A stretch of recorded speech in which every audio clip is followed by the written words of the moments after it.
Hello, my name is Natalie and I'm your friendly neighborhood violist. Today we're going to talk about sound production on the viola, although I do think some of these techniques do apply to other string instruments. So let's get down to basics. Sound production for strings is mostly done with the bow, of course, but a lot of what we do as musicians is trying to figure out how to make that sound and make it sound the way that we want to sound. So the real question is, what is it that makes that sound?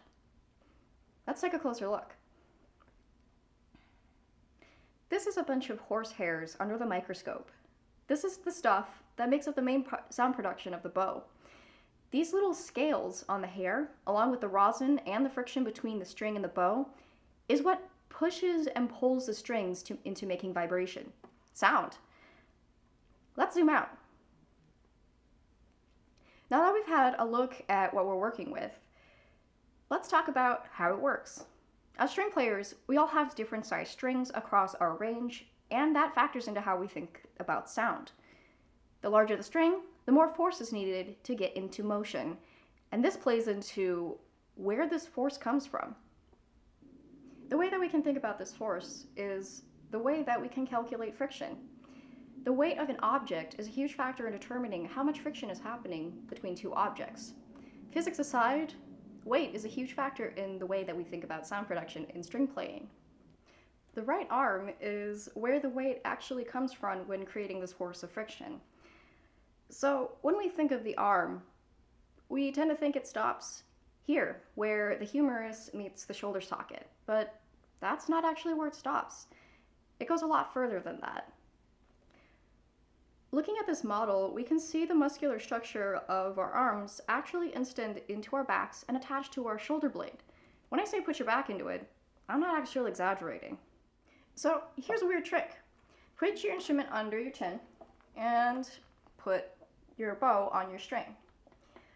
Now, with your left hand, you're going to put your hand right on your shoulder blade.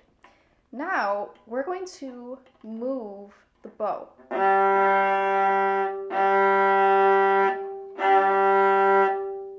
So, if you notice, you can feel your shoulder blade moving. Kind of wild, isn't it? Let's get out of the science lab and get into the practice room. I like to practice these 3 exercises that help me make more contact with my string. So the first one I like to do is called the creaking door. And this one is kind of like one of those old haunted houses with creaky floorboards or doors. So you're going to put your bow on the string, make sure that you have your arm weight into it. I'm just going to let your arm sink down, nice and relaxed. And when you have your arm sink down into the string, you can kind of feel from the tips of your fingers all the way into your shoulder blade the weight of the bow. So what it sounds like is like this.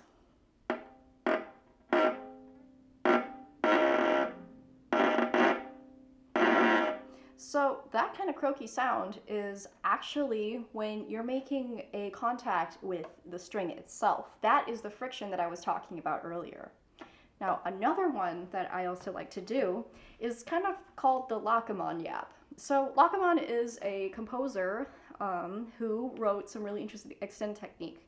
The Lacaman yap kind of looks like this when you stop on the string. We're going to do a miniature version of that one today.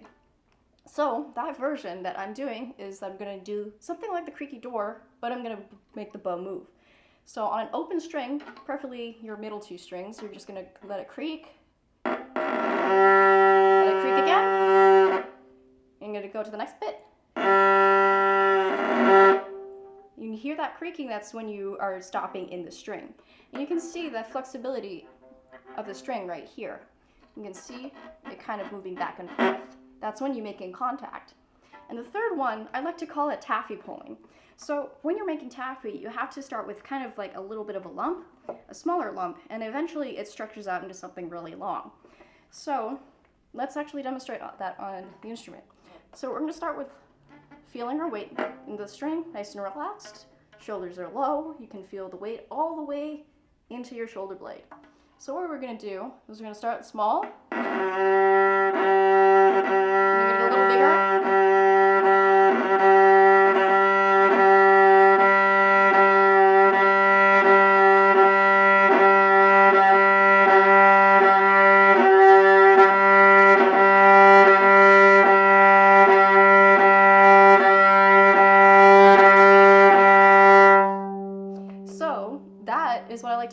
half you pull.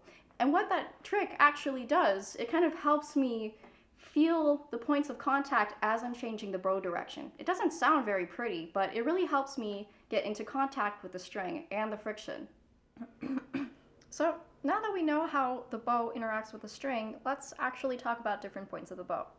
So we can see that the bow is a concave structure, and there are different parts of the bow that are shaped differently and have different strengths and weaknesses. So there are strong points in the bow, and those strong points are when it's just about to curve here at the crux here, and right here when it's just about close to getting to the frog. And typically that's going to be where your balance point is. Those are your strongest points in the bow. Now, the middle bow here is kind of usually where you don't have to do much in terms of compensating for different weights and weaknesses of the bow. And that's typically where you want to keep most of your playing, unless it's going to be a full bow. Now, the thing that we have to compensate for are the extremes, like the tip of the bow and the heel of the bow. So you'll notice that all of your weight is actually transferred into the heel here. And what that causes us to do is things are really heavy at the heel. So when you get towards the heel, you want to relax up a little bit, bring the bow up. That's typically where we want to keep our compensations at. Now when you go down and get towards the tip, you're going to have to compensate by bringing more weight into the string because it is a lighter area of the bow. So in order to balance these different areas, you're going to have to really think about how to use these different exercises. Now that we're back with the instrument, let's talk about 3 exercises that we can do in order to help our tone production. So the big point of these 3 exercises is maintaining constant contact with the string and your bow. So the first one is just going to be short notes. We're going to have a little bit of the croak in between each note, so that way it reminds us that we're still in the string. It's going to sound a little bit of something like this.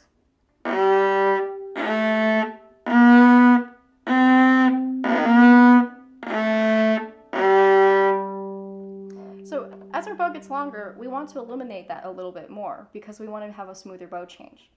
So let's do a little bit longer, but we're just going to do it between the 2 stronger points of the bow. This is just keeping it in the middle. We're going to have a little bit less of a croak, but you still want to feel that pull on the string every time you change the bow. It's going to sound something like this.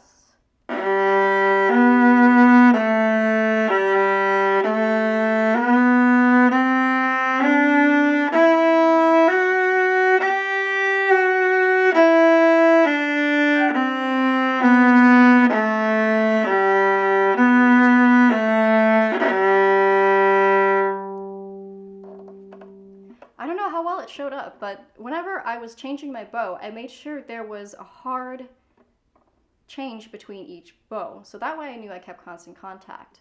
And you'll notice that when I'm playing, I'm keeping my weight in the string and relaxed. That is one of the most important things. So let's add another layer to this. The longer you have the bow, the more you have to compensate for each part of the bow. Remember what I said before about the heavier side of the bow versus the lighter side of the bow.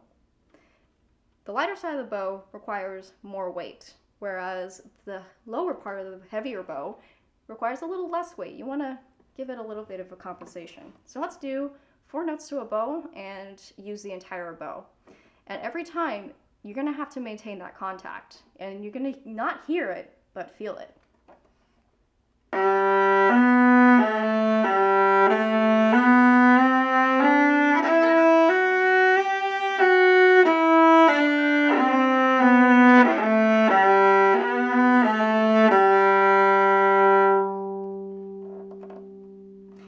So those are my 3 exercises in focusing on different parts of the bow in order to keep better tone production.